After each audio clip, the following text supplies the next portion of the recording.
Bienvenidos nuevamente a la práctica Algoritmos 2. Hoy vamos a seguir con el tema de punteros, que es donde quedamos la última vez. Vamos a ver punteros en C, cómo se usan, por qué los usamos. Y antes que eso vamos a repasar un poco este esquemita de cómo se dividía la memoria en regiones, ¿sí? ¿Se acuerdan? Nosotros teníamos una región de código, que es donde ya va a estar el código compilado. Una región de datos globales, variables globales inicializadas o no inicializadas, ¿sí? Si lo piensan un poco, una vez que yo ya compilé mi código, se generó el código objeto y después se genera el binario final, yo ya tengo mi binario final con todo mi código compilado y con todas mis variables globales ya determinadas qué valor tienen, dónde van a estar, etcétera, ¿sí? Eso quiere decir que una vez que tengo el binario final, el tamaño de estas cosas no va a variar y ya lo tengo determinado, ¿sí? Entonces es muy fácil ver que esas tres regiones de memoria son estáticas y de tamaño fijo. Ahora, ¿qué pasa con las otras dos regiones de memoria? Tenemos en principio el heap, que yo acá les pongo que es de tamaño variable y es dinámica.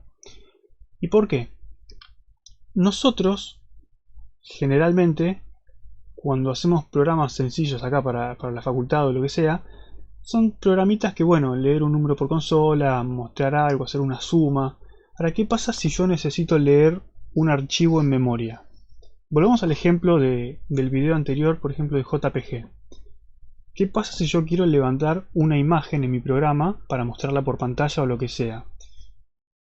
Una variable de qué tamaño reservo yo para guardar los datos de la imagen, ¿sí?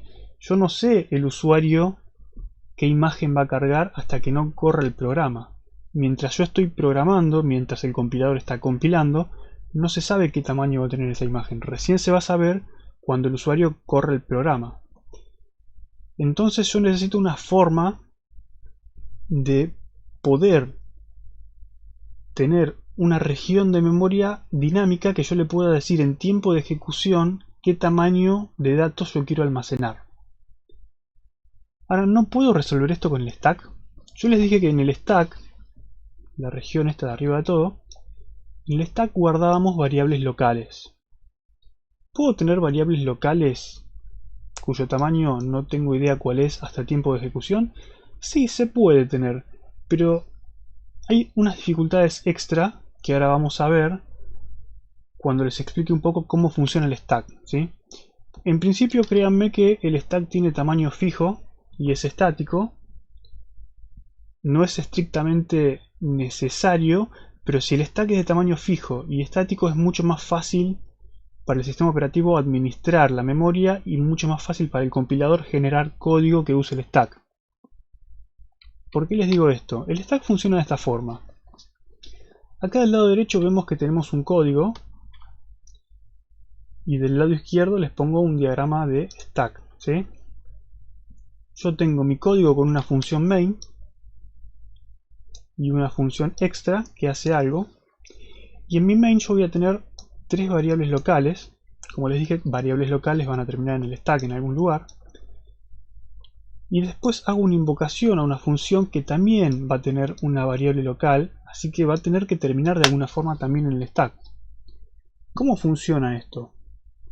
El stack o pila, stack significa literalmente eso, pila. ¿Una pila qué es? Es una estructura que va agregando elementos de abajo hacia arriba, se van apilando. Si piensen por ejemplo en una pila de platos. ¿Qué es una pila de platos? Yo pongo un plato, arriba pongo otro y eso va subiendo y va creciendo.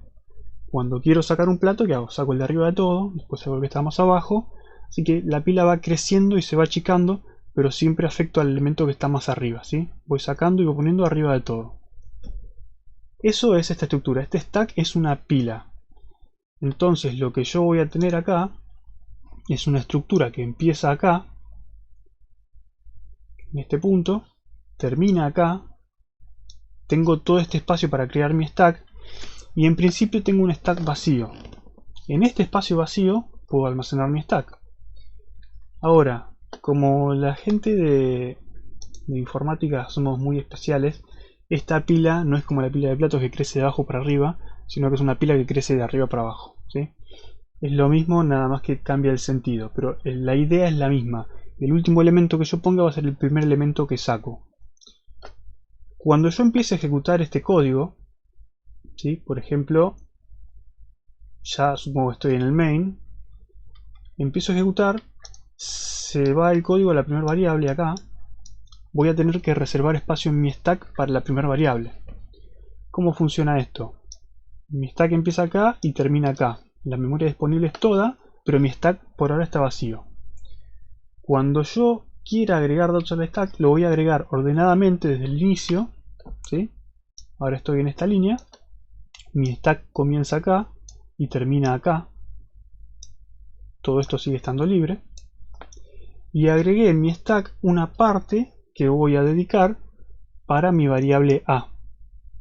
Si yo paso la siguiente línea, sucede exactamente lo mismo. Ahora estoy reservando en el stack un espacio para esta nueva variable número que tiene valor 3. Si avanzo de nuevo, ven, mi stack sigue empezando en el mismo lugar, ahora termina en otro lugar. De nuevo, todo este espacio todavía está libre.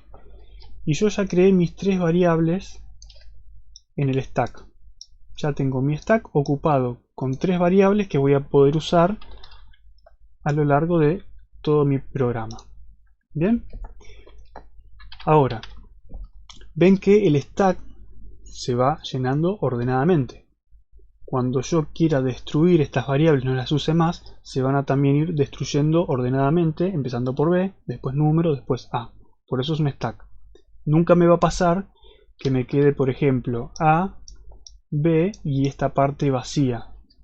Esto no me puede quedar vacío nunca porque no sería un stack, ¿sí? No pueden quedar lugares vacíos en el medio, no pueden quedar agujeros. Ahora, lo siguiente que haría mi programa es pasar a esta instrucción y llamar a la función mostrar algo, ¿sí? Las funciones, como ustedes saben, también pueden tener variables locales y en este caso tiene una variable local m que, bueno, por lógica también va a terminar en el stack. Pero antes que eso hay dos detalles que quizás es importante mencionar. Número 1. Esta variable que tengo acá, número, este parámetro que yo le paso a la función, también es una variable local de la función. ¿Por qué? Yo acá tengo la función que recibe un parámetro n, un int, un entero. Yo acá estoy llamando esa función con la variable número. Número vale 3. Se la estoy pasando a la función. Dentro de esta función, cuando yo use el parámetro n, por ejemplo acá que hago la multiplicación, n, este n va a tener el valor de este número. ¿Ven? Es un pasaje de parámetros normal, no hay nada raro. Ahora, ¿qué pasa si yo acá dentro de esta función cambio el valor de n y en vez de 3 le pongo, no sé, 1? ¿Sí? Si yo a n le pongo el valor 1, cuando termine esta función y sigue ejecutando yo el programa normalmente de acá para abajo, en esta parte, hasta que termine el programa, número va a seguir valiendo 3. Por más que yo acá le haya puesto 1, porque este n era número, acá va a seguir teniendo el valor de 3. ¿Sí? ¿Y por qué es eso? Es porque, bueno, este n que tengo acá es una variable local de esta función. Las variables en C por defecto se pasan por copia. ¿Qué quiere decir? Que yo acá adentro, cuando estoy manipulando n, no estoy manipulando esta variable número que pasé por parámetro, sino que estoy manipulando una variable que tiene el mismo valor del parámetro que le pasé. Así que es una copia, ¿sí? No se modifica en nada. Pero por lo tanto, cuando yo entro a esta función, además de tener la variable local m, tengo la variable local n, ¿sí? Eso, un breve repaso, por si no se acuerdan cómo funciona el paso de parámetros por copia. Pero una segunda cuestión que hay que mencionar es que si recuerdan cómo era que el procesador ejecutaba instrucciones, yo les dije que iba a buscar a la memoria una instrucción, ejecutaba y avanzaba, ¿sí? Iba avanzando y iba ejecutando instrucciones. Ahora en este caso, yo voy avanzando, ejecuto instrucciones, voy bajando, pero cuando yo acá no puedo seguir bajando, ¿sí? Tengo que subir ejecutar esto, ejecutar todo esto y después bajar de nuevo, ¿sí? No es un flujo lineal, no va bajando simplemente, sino que sube y baja. Incluso también en otros códigos pueden tener bucles o pueden tener otras estructuras que hagan que el flujo no sea siempre lineal hacia abajo. Ahora, ¿cómo se logra eso? Bueno, si recuerdan el registro PC, el program counter, es el que me va a decir dónde tengo que buscar la siguiente instrucción. Así que si yo, por ejemplo, cuando llego a esta línea, le digo al program counter, no te incrementes en 1 y no pases a la línea 11, sino que toma el valor de 1 y la próxima instrucción que vas a buscar es la que está ahí. Entonces el flujo del programa va a saltar de la línea 10 a la línea 1 y va a ejecutar eso, ¿sí? Ahora, cuando yo llego al final, necesito hacer algo parecido y decirle a mi program counter que vuelva a donde estaba originalmente para que retome el flujo original. ¿Cómo logro eso? ¿O cómo logra el compilador eso? Porque eso nosotros no lo vemos. Lo logra metiendo en el stack información extra. Como ven, acá puso en el stack la variable local n, que va a tener el valor de número, ¿sí? Pero adicionalmente agregó este dato, ¿sí? Yo acá lo represento de esta forma. Dice, volver a la línea 11 al finalizar. ¿Qué quiere decir esto? Quiere decir que cuando llegue a esta línea, el program counter va a tomar el valor que corresponde a esta función, va a empezar a ejecutar esto, y cuando encuentre el final de la función, va a ir al stack, va a buscar esto, va a cargar este valor en el program counter. Entonces la próxima instrucción que se va a ejecutar es la de la línea 11, ¿sí? Así es como funciona esto. Esta información de contexto es necesaria para el correcto funcionamiento de un programa. De nuevo, nosotros no lo agregamos manualmente, lo agrega el compilador. Y bueno, y así es como funciona. Si quieren después en GDB pueden ver esto en el stack, pueden examinar el stack y ver lo que sucede.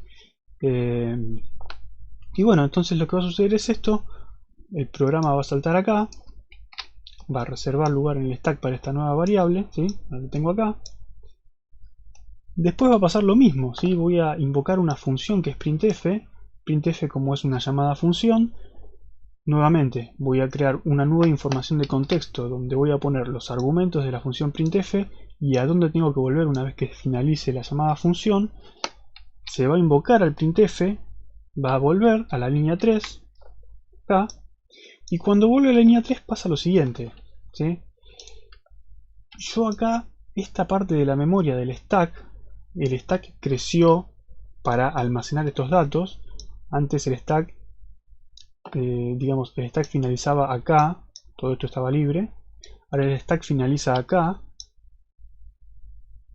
¿sí? Y todo esto ya está libre, ¿sí? ¿Qué significa que esté libre?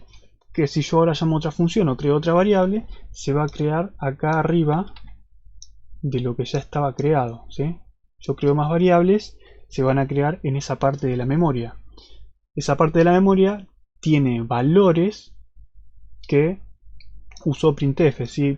Printf usó sus parámetros, los habrá modificado o habrá llamado otras funciones. Entonces acá hay una serie de valores que yo no tengo idea qué son, y por eso si yo ahora creo una variable más extra acá, no sé, una variable s, y no le asigno valor, va a tener el valor de lo que dejó printf, ¿sí? A eso generalmente le llamamos tu variable tiene basura. ¿Por qué? Porque no lo inicializaste, no sabemos qué había en el stack, y bueno, va a tomar un valor cualquiera que no podemos manejar. Bien, ahora, cuando llegue acá la función, el flujo de ejecución llegue a la línea número 3, sabe que finalizó la función, tiene que, de nuevo, hacer el mismo proceso, fijarse en el stack a dónde tiene que volver, y va a volver a la línea 11, liberando de nuevo esta información del stack, este stack frame como le llamamos. Nuestro stack va ahora a finalizar acá, todo esto va a estar libre a disposición de quien lo necesite usar después, y bueno, y así es como funciona el stack en un flujo, digamos, normal de un programa.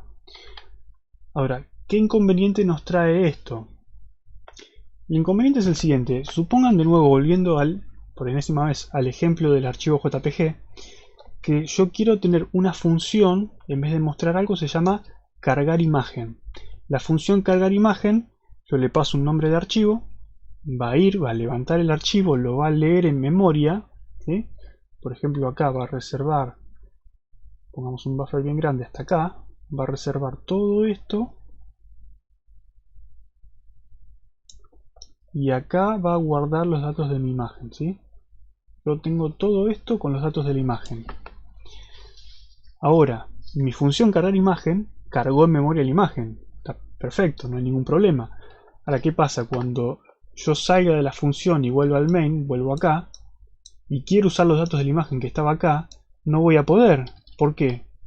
Porque salí de la función y ya todo esto que estaba en el stack utilizado con la imagen se marca como liberado. Y la próxima función que llame va a sobreescribir esa parte del stack, va a pisarlo y va a sobreescribir mi imagen. Yo no puedo usar una parte de memoria que reservé o que dejé lista adentro de una función en una función que está más afuera, digamos, ¿sí? Por ejemplo, estoy en el main, no puedo usar memoria que reservé en mostrar algo, que reservé en el stack, ¿sí? ¿Por qué? Por cómo funciona el stack. Entonces, ¿cómo hago para solucionar este problema? Para solucionar este problema es que usamos la región de memoria dinámica heap junto con lo que son los punteros. Ahora entonces, ¿qué son los punteros? Un puntero es, definición, y escriban, un puntero es una variable que almacena una dirección de memoria, ¿sí? Simplemente eso es un puntero. Es una variable como cualquier otra, pero lo que almacena, el numerito que almacena es una dirección de memoria. Si ustedes se acuerdan, las direcciones de memoria empiezan en 0, van incrementándose de 1 en 1, cada posición de memoria es un byte, habíamos visto que la memoria era como un arreglo, y lo que hace un puntero es nada más que eso, almacenar un numerito que me dice una dirección de memoria. Entonces en C un puntero está conformado por las siguientes partes, tiene un nombre, en este caso se llama un puntero, es el nombre de la variable, tiene un asterisco que me indica que eso es un puntero, y todo lo que está antes del asterisco es el tipo de dato. En este caso es una variable que se llama un puntero que apunta a algo de tipo void. ¿Qué es void? Bueno, muchas veces habrán usado void mientras programan en C. Void es la ausencia de datos, no es un tipo de dato, sino que es la ausencia de datos. Ahora, ¿qué significa tener un puntero que apunta a algo que no tiene tipo de datos? Bueno, vamos a verlo un poquito más, pero por ejemplo, si esto en vez de void pointer hubiese sido un char pointer o un int pointer, es un puntero que almacena, es una variable que almacena una dirección de memoria, que cuando yo voy a esa dirección de memoria lo que me encuentro es un int, o me encuentro un char, o me encuentro una estructura, lo que me diga el tipo de dato del puntero, ¿sí? Veamos otro ejemplo. En este caso, yo lo que les estoy mostrando acá no es el stack, sino que es el heap. Y tengo un main que tiene dos variables de tipo puntero, un puntero a char y un puntero a int, y que llama a esta función malloc. ¿Qué es malloc? Bueno, malloc es una función que nos facilita la biblioteca de C, que en definitiva termina llamando el sistema operativo, que lo que hace es reservarnos un bloque de memoria dinámico en el heap. De nuevo, volviendo al ejemplo de antes, nosotros necesitamos levantar en memoria un archivo que al tiempo de compilación no sabemos qué tamaño tiene. Cuando está corriendo nuestro programa, bueno, nos fijamos qué tamaño tiene, reservamos un bloque de memoria para meter ahí los datos. Bueno, ya vimos que eso en el stack no se puede hacer porque cuando salimos de la función se borra. Lo que sí podemos hacer acá con malloc, hacemos malloc del tamaño que nosotros queremos, y lo que va a pasar es que se nos va a asignar en la parte del heap un bloque de memoria del tamaño que le pedimos. En este caso le pasamos 10, se van a reservar 10 bytes. El parámetro que recibe malloc es la cantidad de bytes que yo quiero reservar.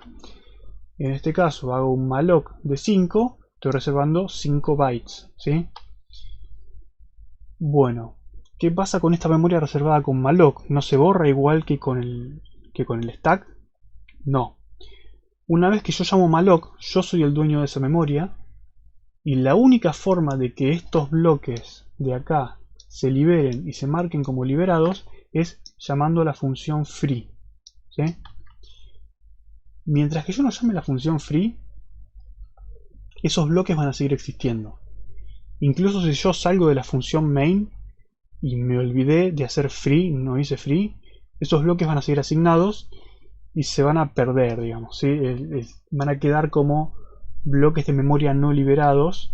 Después, en realidad, el sistema operativo va a hacer lo mejor posible para liberar esos bloques, pero es una mala práctica no liberarlo. Siempre que nosotros hacemos malloc, tenemos que hacer free.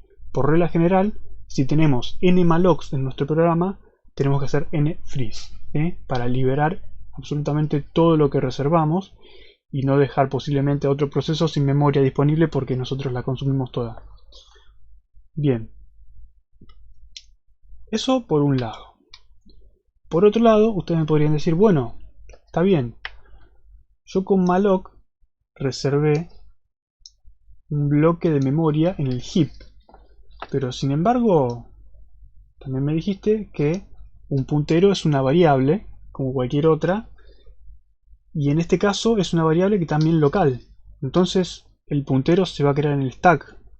Bueno, sí, el puntero se va a crear en el stack, pero a lo que apunta se va a crear en el heap. Si se fijan en este diagramita, este tipo de diagrama lo van a tener que hacer después ustedes para los exámenes o para mostrarnos a nosotros qué es lo que está pasando con su programa en trabajo práctico, lo que sea. Si ven, yo tengo números y buffer, lo tengo del lado del stack, ¿sí? Se reserva en el stack un lugar de memoria para grabar esas variables, para almacenar esas variables. Y sin embargo, esto, primero, acá yo representé las variables como cuadraditos con puntitos en el medio. Generalmente cuando hacemos esto es que estamos representando un puntero. Esto va a salir una flecha y va a apuntar a algún lado, ¿sí? Un puntero, de nuevo, es una variable que almacena una dirección de memoria.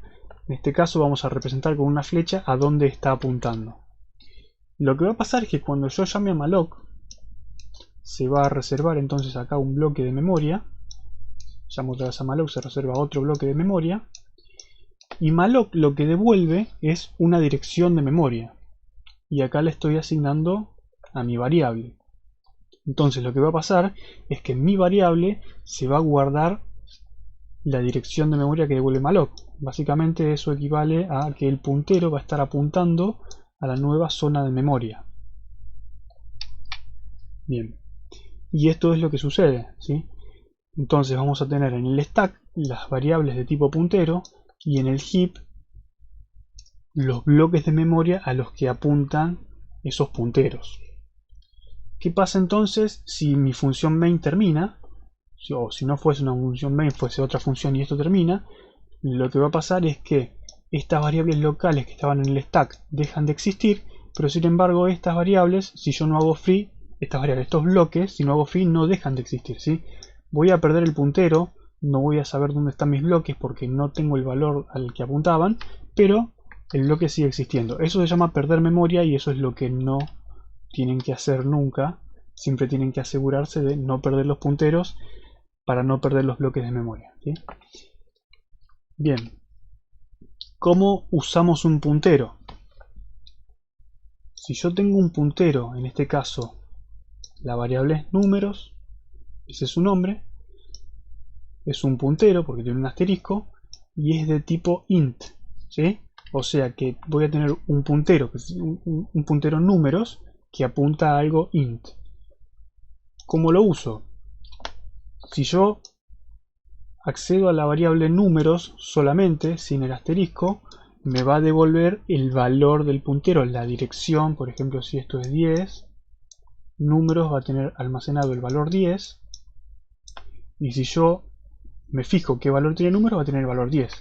Ahora, si yo pongo asterisco números, todo completo, asterisco números, el asterisco es un operador que significa, bueno, fíjate qué valor está almacenado en esta variable puntero, en este caso 10, y anda a buscar lo que hay ahí adentro. Así que lo que va a hacer es ver que tiene el valor 10, ir a la dirección de memoria 10 y de esa dirección de memoria traerse un elemento del tipo de datos de puntero, ¿sí?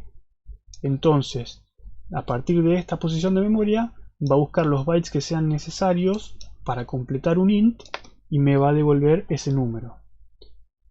Eso es lo que significa el operador asterisco. Ahora, es equivalente a la siguiente notación, que es esta, que es una notación al estilo arreglo. Por eso les decía que la memoria, la forma más fácil de pensarla en C es un arreglo de bytes. En este caso es un arreglo de ints. Cuando yo haga esto, lo que va a hacer el compilador generar código para que se vaya a la dirección que está almacenada en esta variable y me devuelva el elemento número 0 del array, el primer elemento. Lo mismo sucede con los otros casos. En este caso lo que hice yo es sumarle 1 a números, esto se conoce como aritmética de punteros.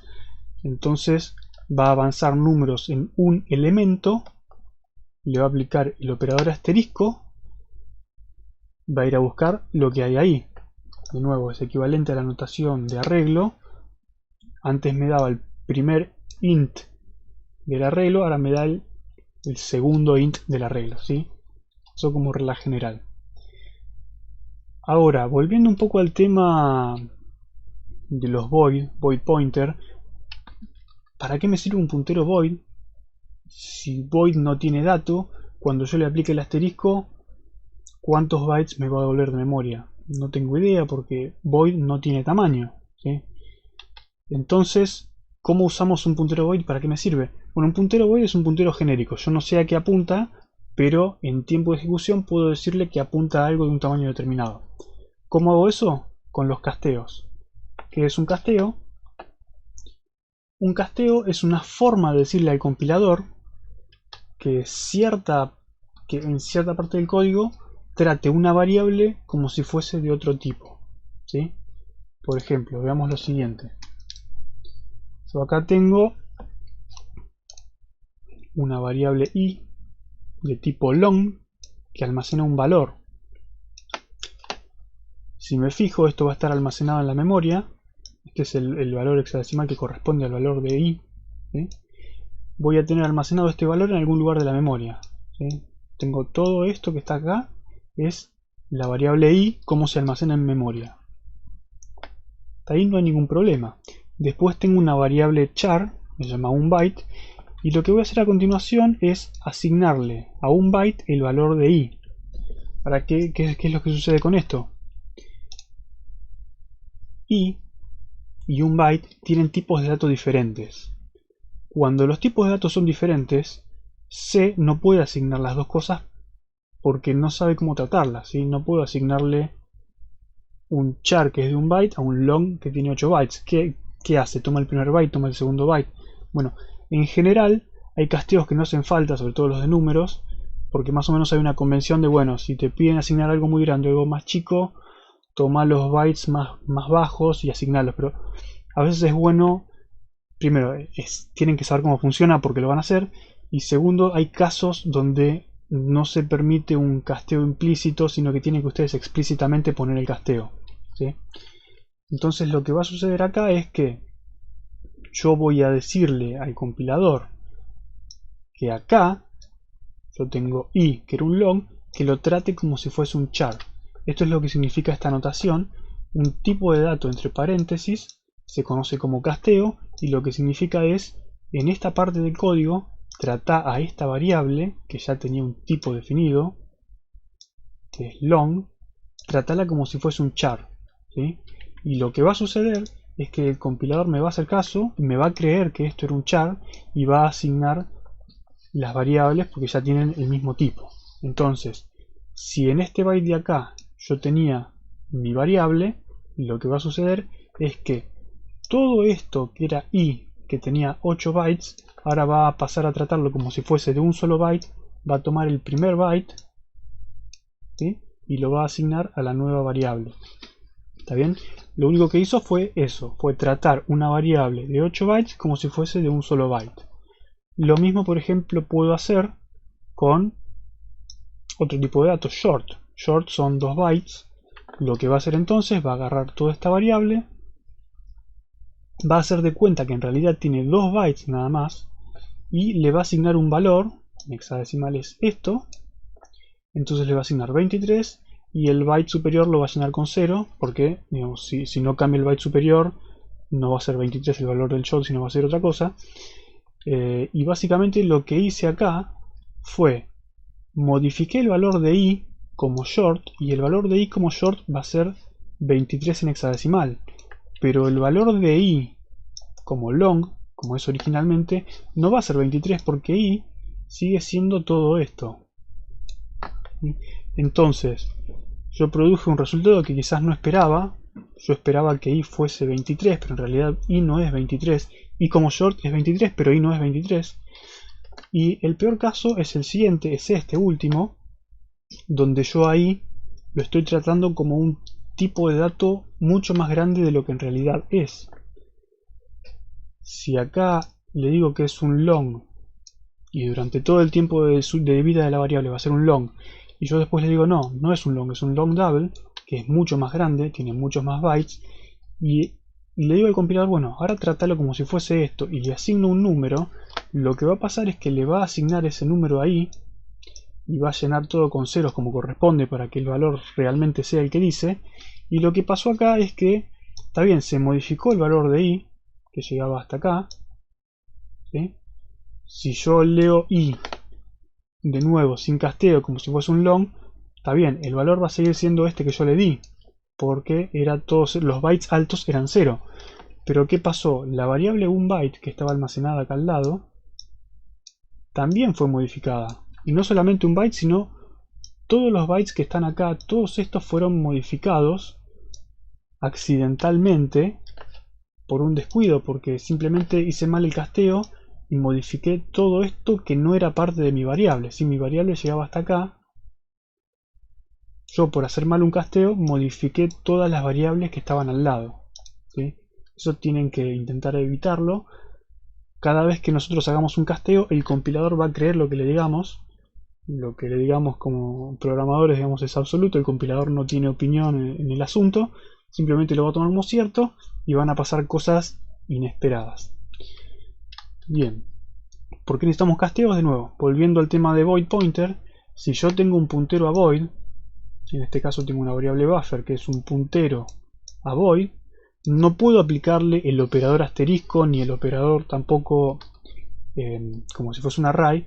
¿Por qué? Porque no sabe el compilador qué cantidad de bytes tiene que ir a buscar. ¿Cómo hacemos para solucionar eso? Bueno, con un casteo. En este caso yo lo que digo es buffer castéalo a char pointer, o sea que a partir de ese momento me va a tomar esta variable como si fuese un puntero a char y desreferencialo, ¿sí? Desreferencialo, o sea, aplicarle el operador asterisco. Entonces lo que me va a devolver esto es, a partir de la dirección de memoria que almacena buffer, que era esta dirección, de acá para adelante, es que puede estar mi dato, anda a buscar un dato del tamaño del puntero. Como el tamaño del puntero es char, va a ir a buscar un char y me va a devolver el primer byte, ¿sí? Esto es lo que va a devolver esta expresión. Lo mismo con esta segunda expresión. Yo le digo, ahora haced de cuenta que mi puntero es un short, es un puntero a short, y desreferencialo. Entonces cuando desreferencie esta expresión, lo que va a suceder es que va de nuevo desde la misma dirección inicial, va a ir a buscar un short que son 2 bytes. Algo no se ve bien. Va a ir a buscar estos 2 bytes y el resultado va a ser de esto, va a ser de nuevo desde la misma posición inicial un número de 2 bytes. De nuevo con long pointer lo mismo, le digo que es un puntero de tipo long, cuando lo desreferencie va a ir a buscarme 8 bytes y me va a devolver todo esto, ¿sí? Entonces los punteros void sí tienen un uso y sí se pueden usar. No se pueden usar directamente porque void no tiene tamaño, pero sí se pueden castear y por eso decimos que son punteros comodín, punteros genéricos, ¿sí? Pueden apuntar a cualquier cosa y yo los puedo usar como quiera, siempre con cuidado porque los casteos, si los hacemos mal, estamos trabajando sobre memoria que posiblemente no es nuestra, ¿sí? Así que con cuidado, pero son punteros que nos van a ser muy útiles y los vamos a usar mucho. Esta parte de acá es para explicarles lo que es aritmética de punteros nuevamente. Ustedes se acuerdan que cuando hablamos un par de diapositivas atrás del operador, de cómo acceder con el operador de array o cómo ir sumándole valores a un puntero, yo iba a ir avanzando y no les dije byte a byte, sino que les dije elemento a elemento. ¿Qué significa elemento a elemento? Significa lo siguiente, significa que yo tengo acá de nuevo mi variable tipo puntero a void buffer, que empieza apuntando desde acá y para adelante pueden estar mis datos. De nuevo, si yo le digo que es un char y lo desreferencio, lo que me va a hacer es devolver el primer byte. Si yo le digo que es un char pointer y le sumo 1 y lo desreferencio, supongamos que esto tiene valor, no sé, 3. Esta es la dirección de memoria 3. Cuando desreferencio 3 va a la posición de memoria 3 y me devuelve un char, que es lo que hay, un 12. Si esto de nuevo, esto lo castigo a char pointer, le sumo 1, esto tenía la dirección de memoria 3, más un elemento, char es un byte, le sumo 1, es la dirección 4, es esta de acá. Cuando lo desreferencie me va a ir a buscar el byte que está en la posición 4. ¿Sí? Ahora, hago lo mismo con short. De nuevo, le digo short pointer, me va a tomar buffer como un short pointer, lo va a desreferenciar y va a ir a buscar a partir de la dirección de memoria 3 un short, que son 2 bytes, me va a devolver estos 2 bytes. Ahora, si yo a esto le sumo 1, si esto valía 3, 3 más 1 en este caso no va a valer 4, sino que va a valer 5. ¿Y por qué va a valer 5? Bueno, vale 5 porque, como les dije, no va sumando un byte. El más 1 no significa sumar un byte, sino significa sumar un elemento. Es como cuando van a buscar, como el ejemplo de antes, era un array de enteros. Cuando van a la posición 0 devuelven el primer entero, no devuelven el primer byte. Entonces el segundo entero, que sería buffer sub 1 con los corchetes, no es a partir del byte número 2, digamos, el byte 0, byte 1, no es que a partir del byte 1 voy a devolver un int, sino que me corro un byte completo y ahí devuelvo, ¿sí? Entonces lo que va a pasar es algo parecido a eso. Yo tenía la dirección de memoria 3, me voy a correr un elemento es un short, que son 2 bytes, entonces esto va a resultar en 5 y voy a desreferenciar el 5, voy a ir a la posición de memoria 5, 3, 4, 5 y me va a devolver el próximo short, ¿sí? Tenía un short acá, el primer short, el segundo short, ¿sí? Y lo mismo con long, exactamente lo mismo. Yo tenía acá 3, lo tomo como un puntero a long, lo desreferencio, me devuelve un long, que son estos 8 bytes. Cuando a este long pointer le sume 1, le voy a sumar un long, que son 8 bytes. Entonces voy a pasar de la dirección 3 a la dirección 11. Lo voy a desreferenciar y me va a traer este segundo long que está 8 bytes desplazado del primero, ¿sí? Si entendieron esta parte, ya tienen, no les digo que la mitad de la materia dentro, pero más o menos. Aritmética de punteros es fundamental para toda la materia. Y sí, tienen que entenderlo, practíquenlo, véanlo un par de veces, consulten, que esto es lo más importante. Después hay una complejidad extra que se agrega a esto, que son las indirecciones dobles, o las indirecciones múltiples, pueden ser dobles, triples, cuádruples. Pero de nuevo, si lo analizan parte a parte, no presenta mucha complejidad extra. Por ejemplo, miremos este ejemplo. Yo tengo acá un void pointer P2 que tiene un valor de 3. ¿Sí? De nuevo, un puntero es una variable que almacena una dirección de memoria. ¿Qué significa esto? Significa que P2 es un puntero que apunta a la dirección 3. O sea que P2 apunta acá. ¿Sí? En este caso, yo digo que un puntero ocupa 4 bytes, ¿sí? En la vida real no son siempre 4 bytes, depende de la arquitectura. pueden ser 4 bytes, pueden ser 8 bytes, puede ser, dependiendo de la arquitectura, es generalmente la cantidad de bits que maneja el procesador. Si el procesador es de 32 bits, los punteros van a ocupar 32 bits, y si son de 64 van a ocupar 64, ¿sí?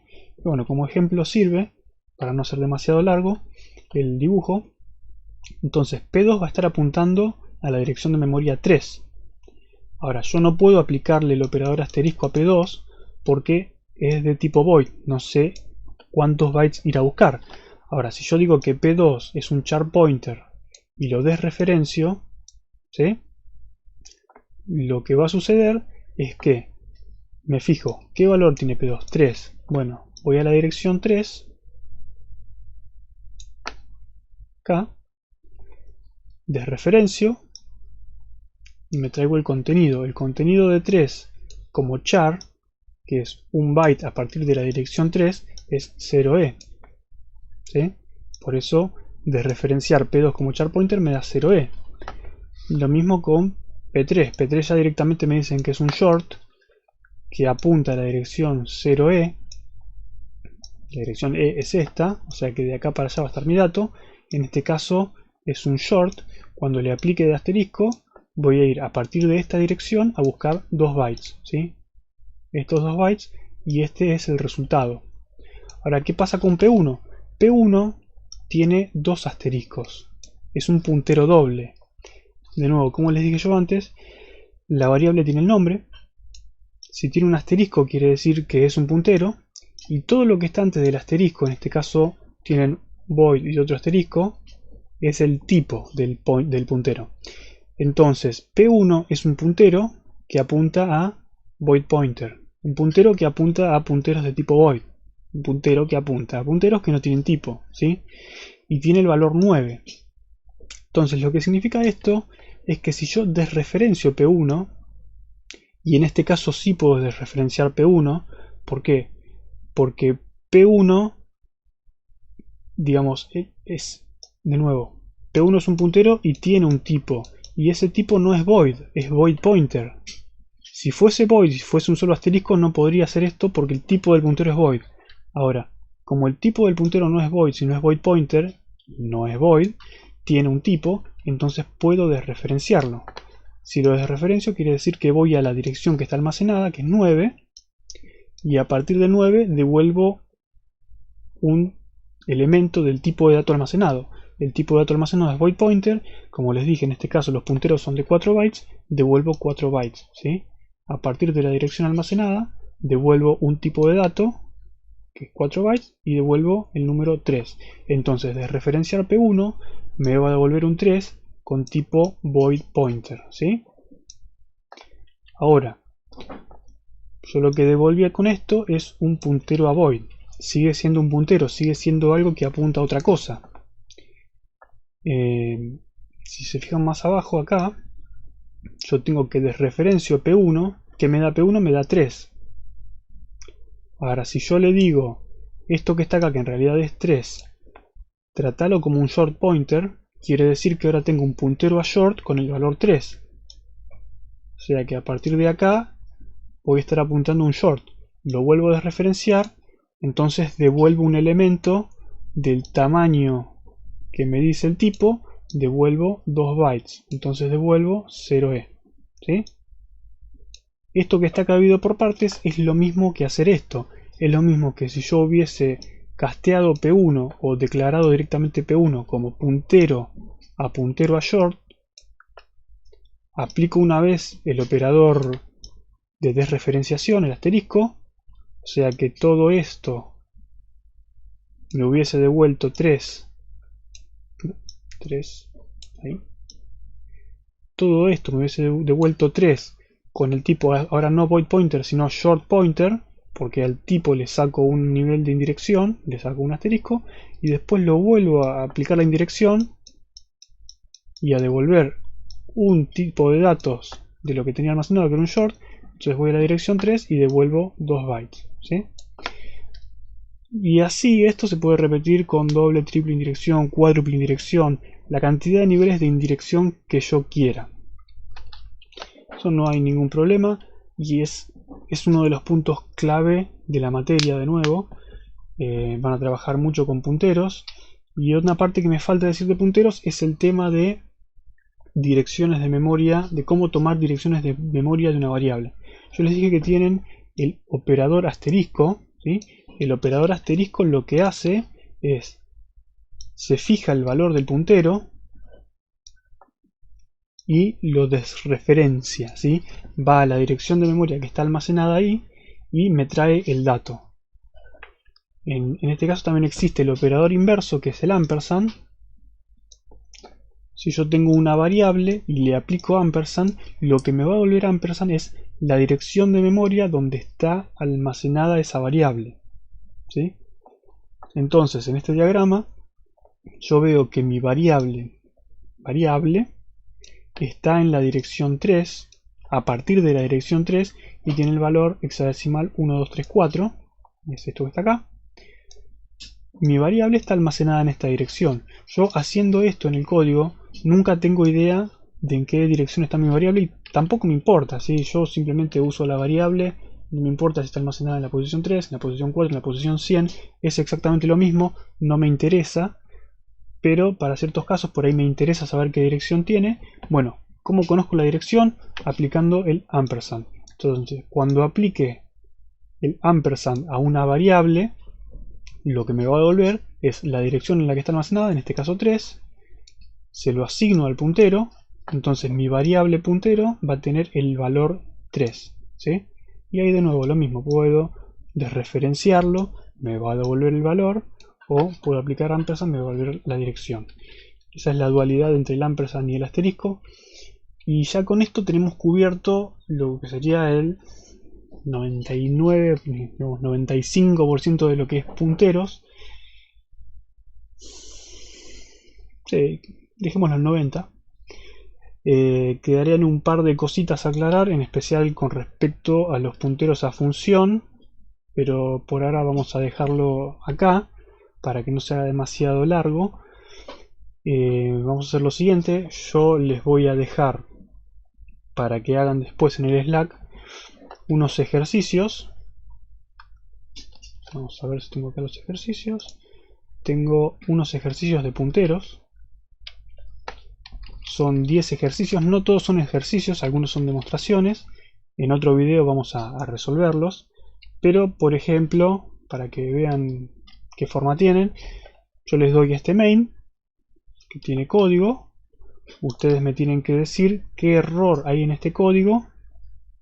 Además de que, bueno, tienen un array, tienen un puntero con un malloc, tienen accesos a memoria de distintas formas. Tienen que decirme qué error hay en el código. O por ejemplo tienen otro más que, de nuevo, hay un error acá o algo que me produce un error, me tienen que decir dónde está. De nuevo, otro más, esta es con la función realloc, me parece, sí, con realloc, que todavía no la vimos, pero no es muy complicada. Y bueno, no hay más que eso. Después, cualquier consulta nos preguntan por Slack, nos contactan por alguno de los medios que ya saben que están disponibles. Y bueno, nos vemos en el próximo video con la resolución de estos problemas y quizás con la introducción de otros problemas de punteros a función. Bueno, esperamos sus consultas. Hasta la próxima.